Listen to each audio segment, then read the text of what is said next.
En l'occurrence, pour illustrer ce point-là, je suis parti d'une publication qu'on a faite avec Marion Bourget, psychologue en gérontologie au CHU de Montpellier. On a fait une publication d'un cas clinique d'une patiente qui, en fait, a été prise en charge par une TCC suite à une chute. Et cette chute, en fait, a généré des cognitions. En l'occurrence, la patiente a eu le sentiment qu'elle allait mourir. Et ces cognitions ont eu pour conséquence un ensemble de manifestations cliniques qu'on va retrouver, à savoir une tension anxieuse et des comportements d'évitement. Ici, l'hypothèse qui est derrière, c'est que ce n'est pas tant l'événement qui va provoquer les manifestations cliniques que les modifications psychologiques engendrées par l'événement. Autrement dit, la patiente, suite à cet événement, a dû faire face à des cognitions et des représentations nouvelles. En fait, derrière ce constat qui paraît extrêmement simple, en fait, il y a une question un peu plus complexe qui se pose. Autrement dit, si on postule que les phénomènes se produisent ainsi, ça veut dire quoi, démontrer l'efficacité d'une psychothérapie? Est-ce que démontrer l'efficacité d'une psychothérapie, c'est montrer l'impact positif de ce traitement sur les aspects symptomatologiques? Est-ce qu'on va réduire les comportements d'évitement? Est-ce qu'on va réussir à réduire la tension anxieuse? Ou est-ce que la cible de notre traitement, ce sont justement ces mécanismes psychologiques qu'on postule exister, en l'occurrence ici, l'émergence de cognitions? Dit de manière un peu plus formelle, la question qu'on va se poser, c'est est-ce que ce que l'on veut estimer, c'est cet effet ici? Est-ce que l'on veut estimer cet effet ici? Ou encore plus intéressant, est-ce que l'on postule que l'objectif de nos psychothérapies, c'est de modifier nos cognitions, de modifier les idées qui émergent en nous et qui ont pour conséquence une modification au niveau symptomatologique? On va parler alors d'effets indirects. Dit autrement, est-ce que les psychothérapies ont pour objectif de cibler les symptômes ou est-ce que les psychothérapies ont pour objectif de cibler les mécanismes?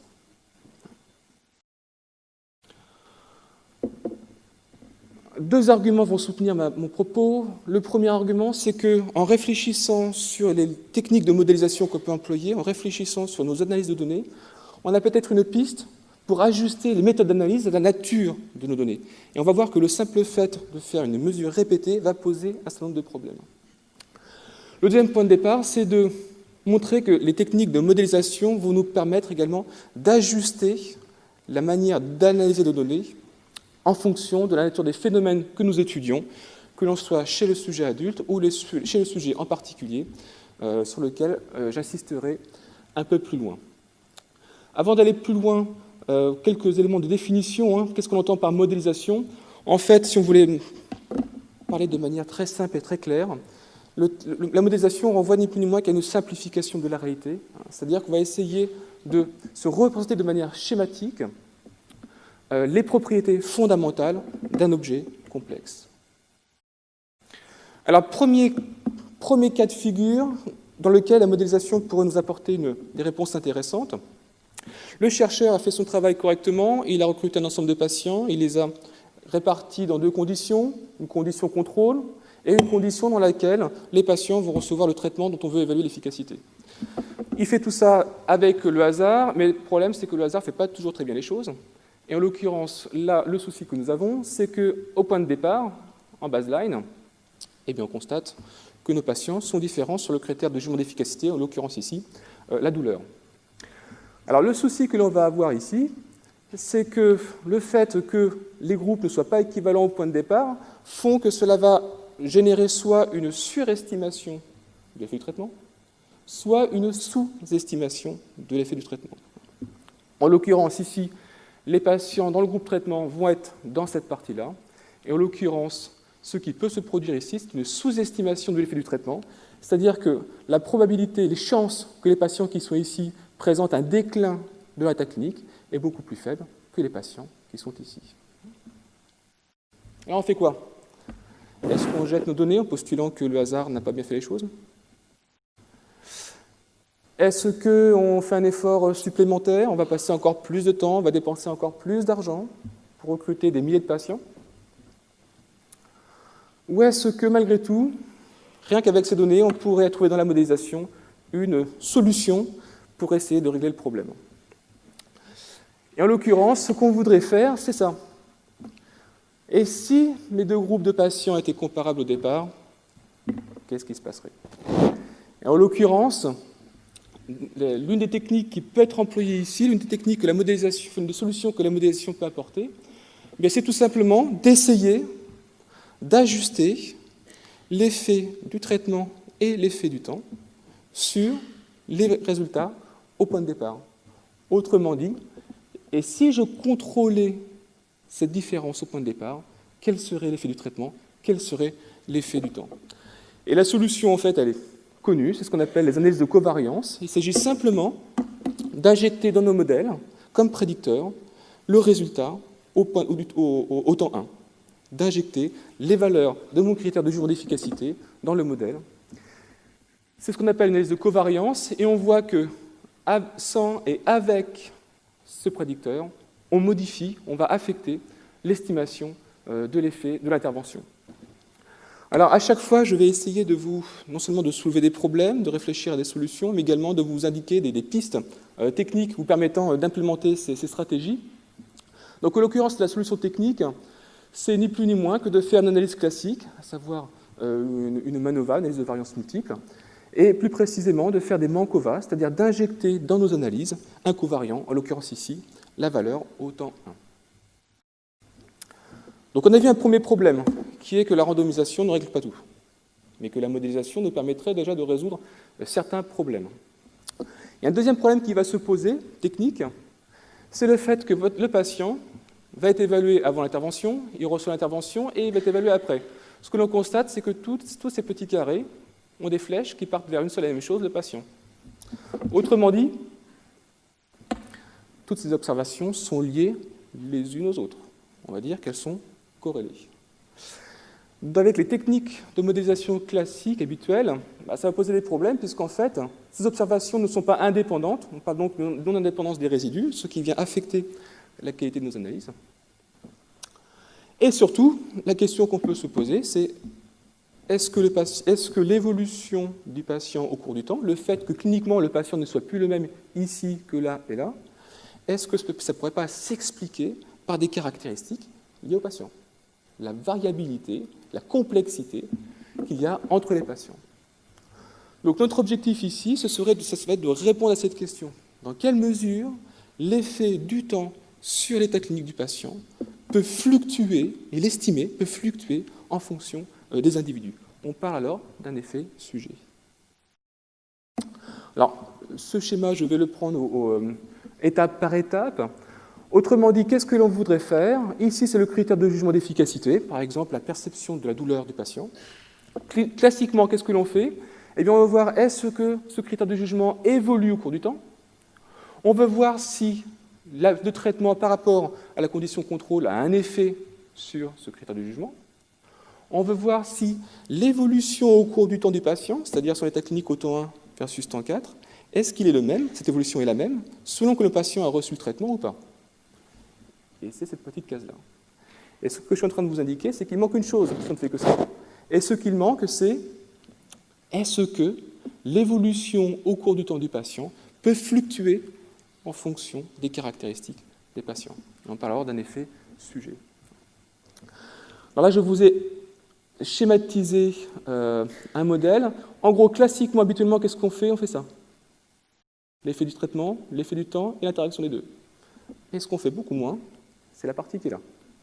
En l'occurrence, ce qu'on appelle des effets aléatoires. Dit autrement, la question qu'on va se poser, c'est est-ce que l'effet du temps est homogène, le même pour tous les patients, ou est-ce que l'effet du temps varie en fonction des patients? Et s'il varie, quelle est l'ampleur de cette variance? Et si cette variance existe, est-ce qu'elle est significative? Donc en termes techniques, on parle de modèles, parce que vous les connaissez, ce qu'on appelle des modèles mixtes. Mixtes pourquoi? Parce qu'il y a du bleu et du rouge. Dit autrement, il y a des effets fixes et des effets aléatoires. Et quand je vous parle d'estimer si l'effet du temps n'est pas le même en fonction des patients, ça revient à estimer ça. Est-ce que la pente, l'évolution au cours du temps, est le même pour tout le monde? Et on parle d'une pente aléatoire. En termes techniques, comment implémenter ces analyses? Alors, les solutions techniques sont connues depuis très longtemps. C'est ce qu'on appelle des modèles mixtes, des modèles MFF mixtes. Alors, je vous ai donné ici les différentes terminologies qu'on peut employer. Et en fait, au-delà de l'effet du patient, Ces outils pourraient répondre à d'autres questions qu'on ne se pose pas forcément. Par exemple, vous faites un essai clinique avec de nombreux patients, il y a de fortes chances qu'un centre de recrutement ne suffise pas. On va donc recruter les patients dans différents centres. Mais est-ce que le lieu de recrutement n'aurait pas aussi un effet sur le traitement? Est-ce que l'évolution au cours du temps des patients n'est pas aussi fonction du lieu de recrutement? Et ce type de questions peuvent être également abordées avec ce type d'analyse, et ce qu'on appelle des analyses hiérarchiques, que je vous ai indiquées ici. Alors pour ceux qui veulent aller un peu plus loin, ceux qui veulent implémenter ces analyses, sachez que ces questions sont très très largement abordées dans la littérature. Je vous ai mis quelques références bibliographiques ici. Après, pour implémenter ces analyses, l'une des solutions techniques les plus pratiques, pas forcément les plus simples, les plus pratiques, c'est par exemple d'utiliser le logiciel R, qui est en fait un logiciel libre pour le télécharger. Et en l'occurrence, avec le logiciel R, il y a ce qu'on appelle un package. En gros, c'est un module qu'on rajoute au logiciel, qui s'appelle LM4, et qui permet de faire toutes ces analyses. J'espère que je suis clair, malgré les aspects techniques de mon propos. Donc on a vu un premier point, et ce premier point sur les effets aléatoires est valable pour les psychothérapies, pour les autres types d'interventions, chez le sujet âgé ou chez le sujet adulte. Maintenant, le deuxième point sur lequel je voudrais travailler, c'est quand on étudie l'effet des interventions sur des critères de jugement tels que les symptomatologies, est-on bien sûr qu'on évalue le bon critère de jugement? Est-on bien sûr que c'est ça qui nous intéresse? En l'occurrence, classiquement, ce que l'on fait, ce qu'on analyse, ce sont les flèches que j'ai grossies ici. On veut voir l'effet du traitement sur la symptomatologie, en l'occurrence les comportements d'évitement et les symptômes anxieux tels que je vous l'ai présenté au départ. En d'autres mots, on se pose la question, est-ce que le traitement est efficace? Ouais, mais peut-être que ce n'est pas ça la bonne question.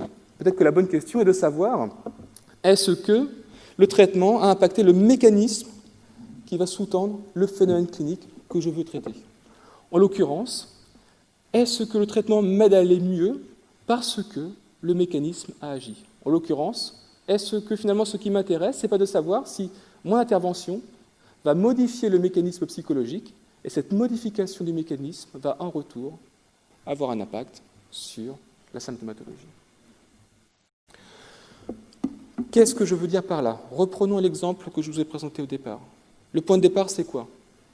J'ai une patiente qui, au niveau cognitif, au niveau psychologique, manifeste des anticipations anxieuses.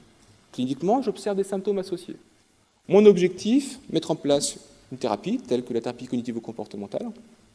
Et ce que je suis en train de vous indiquer, c'est que finalement, montrer l'efficacité du traitement ici, ce serait de voir dans quelle mesure le traitement X va modifier, affecter mes cognitions, en l'occurrence, réduire les anticipations anxieuses, et j'ai appelé ceci M, et en conséquence, réduire les symptômes que j'ai appelés Y. Alors, de manière très technique, pour ceux qui connaissent un petit peu les stats, il y a la partie statistique sur le diaporama. Pour ceux qui ne le connaissent pas, j'ai mis des graphes, enfin des schémas. Donc vous regardez, ce que je dis à mes étudiants, c'est que ce qui vous fait peur, vous ne regardez pas. Vous regardez que ce que vous voulez. En l'occurrence, là c'est la partie plus modélisation, là c'est la partie plus graphique. Qu'est-ce que je suis en train de vous dire? Je suis en train de vous dire que, globalement, lorsqu'on étudie l'efficacité d'un traitement, généralement ce qu'on fait c'est ça. C'est le C. Bien, moi la question que je me pose ici, c'est dans quelle mesure le traitement va avoir un impact sur ce facteur-là, lequel sera modifié et aura un impact sur celui-ci. Donc finalement, est-ce que étudier l'efficacité d'un traitement, ce ne serait pas d'étudier l'effet du produit de ça et de ça? Alors cette question, elle n'est pas nouvelle. Depuis de nombreuses années, il y a des auteurs qui se sont penchés sur le sujet. Il y a notamment un article de Murphy et collaborateurs, dont je vous montrerai la référence à la fin de ma présentation, qui a fait un petit peu un état des lieux sur le sujet, sur un petit peu comment on peut procéder, et surtout qui donne un petit peu un guideline de la procédure. Alors comment s'y prendre? La première chose, c'est qu'il faut déterminer de manière a priori les variables qu'on veut positionner comme médiateurs. Et je vais illustrer cette démarche sur l'exemple d'une psychothérapie, enfin de la psychothérapie, une forme de psychothérapie appliquée au sujet âgé. L'autre contrainte, c'est de réaliser un essai avec deux bras, en l'occurrence au groupe contrôle versus traitement. Et il faut évaluer simultanément le médiateur, c'est-à-dire la variable, en l'occurrence ici les cognitions, évaluer simultanément les cognitions et les symptômes. Et je vais m'appuyer sur une recherche qui est en cours, autrement dit, les résultats, je ne vais pas vous les donner car je ne les ai pas encore. Enfin, ils sont en cours de recrutement, les données. Mais un exemple d'un travail qui est en cours dans notre laboratoire, travail de thèse d'Emmanuel Decker, qui porte sur l'efficacité, l'effet des interventions basées sur la pleine conscience sur la douleur chronique du sujet âgé. Et plus précisément, l'une des questions qu'on se pose, c'est est-ce que certaines variables médiatrices pourraient expliquer l'impact de ces interventions sur la douleur chronique du sujet âgé. Et je vais un petit peu vous expliquer la démarche qu'on a mis en place. Alors déjà, pourquoi s'intéresser au sujet âgé ici? Au-delà de l'importance clinique, au-delà de l'enjeu clinique du phénomène, de l'incidence clinique que peut avoir la douleur chronique chez le sujet âgé, s'intéresser au sujet âgé a aussi un autre intérêt qui est justement de mettre en exergue la stratégie de sélection de ces variables médiatrices. En l'occurrence, l'hypothèse sur laquelle on est parti, c'est que l'une des variables qu'il faudrait prendre en compte pour estimer l'efficacité du traitement, ce sont notamment les variables cognitives, et en l'occurrence ici, plus précisément, les fonctions exécutives. Et nous, on a ciblé la flexibilité mentale. Bon, la flexibilité mentale, ça renvoie à un petit mécanisme psychologique, un petit processus qui permet à l'individu de traiter un type d'information puis un autre. Par exemple, vous pouvez alterner les chiffres et les lettres. Ça s'appelle la flexibilité. Pourquoi s'intéresser à cette variable? Parce qu'en fait, on sait que cette variable est très sensible à l'âge. L'âge est associé à une réduction de la flexibilité. Cette variable est extrêmement importante parce qu'on ne s'en rend pas forcément compte. On l'utilise tous les jours. Pour résoudre des problèmes, pour gérer des situations quotidiennes, on l'utilise tous les jours. Autrement dit, aujourd'hui, on sait dans la littérature que la flexibilité est une variable qui médiatise l'effet de l'âge sur les activités quotidiennes. La question qu'on sait leur poser, c'est est-ce que cette variable constitue un candidat intéressant pour évaluer l'efficacité des IVPC, interventions basées sur la pleine conscience, sur la douleur chronique du sujet âgé. Donc pour ça, on a continué, et puis on s'est posé la question, est-ce que des gens se sont déjà posé la question? Et on a vu qu'ils se sont déjà posé la question chez des sujets adultes, mais jamais chez le sujet âgé. Là, c'est l'exemple d'un travail de Iron et collaborateurs qui se sont posé la question chez les sujets jeunes adultes. Et en l'occurrence, ils ont également ciblé la flexibilité. Pourquoi? Parce qu'ils ont indiqué que les interventions basées sur la pleine conscience ont un objectif, et l'un des objectifs, c'est de permettre aux patients de ne plus fonctionner sur ces automatismes. En l'occurrence, un sujet douloureux, a fortiori âgé, douloureux, chronique, il va fonctionner à travers ce prisme qui va être la douleur. Et l'objectif de cette intervention, c'est notamment d'amener la personne à se dégager de cette façon de fonctionner. Donc la flexibilité constitue ici l'une des cibles. Et l'autre objectif, c'est de réduire les biais cognitifs associés à de nombreuses pathologies. Par exemple, l'un des problèmes qu'on va rencontrer, c'est les problèmes de régulation émotionnelle. Les patients âgés de douleur chronique vont mal réguler leurs émotions. Ce que ces auteurs ont montré, c'est qu'au-delà de l'effet de l'intervention sur la cible, le critère de jugement et la régulation émotionnelle, ils ont démontré que la flexibilité chez le jeune adulte constituait une variable qui expliquait, l'effet est significatif, qui explique l'effet de l'intervention sur la régulation émotionnelle. Et la question qu'on s'est posée, et sur laquelle on travaille aujourd'hui, c'est est-ce que ces résultats sont réplicables chez le sujet âgé? Autrement dit, est-ce que la flexibilité pourrait expliquer l'efficacité des IVPC sur la douleur chronique du sujet âgé? Et pour terminer, voici quelques références bibliographiques. Pour ceux qui s'intéressent à cette question de la médiation, il y a les effets indirects, il y a cette référence bibliographique de base. Et pour ceux qui veulent voir l'implémentation de ces analyses dans les interventions non médicamenteuses, il y a cette référence bibliographique. Au niveau technique, et j'aurais terminé là, vous pouvez faire ces analyses en utilisant un logiciel très connu SPSS, payant, avec la macro process développée par ACE que vous trouvez ici. Et bien évidemment, avec le logiciel R, on dispose d'un package qui s'appelle Lavaan, qui permet de faire ce type d'analyse. Je pense que je n'ai plus de temps pour faire ma conclusion, donc je vais juste l'afficher et je vous remercie. J'ai encore un petit peu de temps? Ok. J'étais un peu trop vite. Bon, en résumé, quel était mon objectif? Qu'est-ce que ma communication souhaitait apporter ici? Mon objectif était de vous montrer qu'en fait, c'est bien de se poser la question des plans de recherche. Phase 1, phase 2, phase 3. Mais c'est aussi bien de se poser la question de mais qu'est-ce que je fais des données que j'ai? Ce que je voulais montrer ici, c'est qu'en fait, en réfléchissant aux techniques de modélisation qu'on peut employer, on utilise des outils qui nous donnent une très grande flexibilité. C'est une chose de voir l'effet du traitement sur l'intensité de la douleur mesurée par une échelle, c'est une autre chose de voir l'effet du traitement sur la probabilité d'avoir ou non la maladie. Ces techniques nous permettent également d'ajuster, de prendre en compte la complexité que ma collègue avait soulignée. Dans quelle mesure l'effet du temps est différent en fonction des patients que je vais avoir. On peut prendre en compte des variables confondues. Au point de départ, malgré la randomisation, tous les patients dans mes deux groupes ne sont pas équivalents. Comment je vais contrôler cette variable? Et enfin, ces techniques nous permettent d'aller au-delà d'une simple question de l'efficacité des traitements. Et elles peuvent également nous aider à interroger quels sont les mécanismes impliqués dans les psychothérapies que nous réalisons. Et je vous remercie de votre attention.